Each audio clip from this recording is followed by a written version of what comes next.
যে আমাৰ শিৱসাগৰক যেনেকৈ আমি ধুবুৰী বনাবলৈ নিদিওঁ, ঠিক তেনেকৈ ধুবুৰীকো কোনেও শিৱসাগৰ বনাবলৈ নিদিয়ে।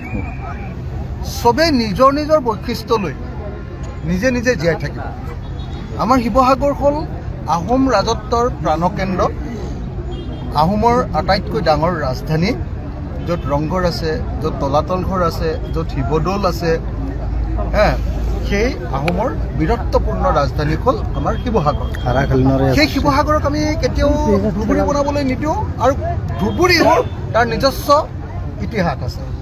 ধুবুৰীত আপোনালোকে নেতাই ধুবুনী ঘাট আছে, আমি সকলোৱে জানো। ধুবুৰীত একদম অসমৰ সবাতোকৈ পুৰণি মছজিদটো আছে। কি মছজিদ বুলি কয় এইটো? বানবাৰী মছজিদ আছে। ধুবুৰীত আমাৰ শিখসকলৰ অতি পুৰণি আপোনালোকে সকলোৱে দেখিছে ধৰ্মীয় স্থান আছে। ধুবুৰীত ইয়াতে নিজৰ সত্ৰ আছে, নহয় জানো?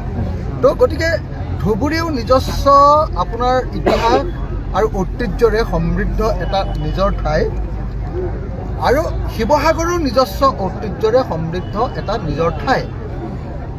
শিৱসাগৰক আমি শিৱসাগৰ কৰি ৰাখিব খোজোঁ, আৰু ধুবুৰীক আমি সকলোৱে ধুবুৰী কৰি ৰাখিব খোজোঁ।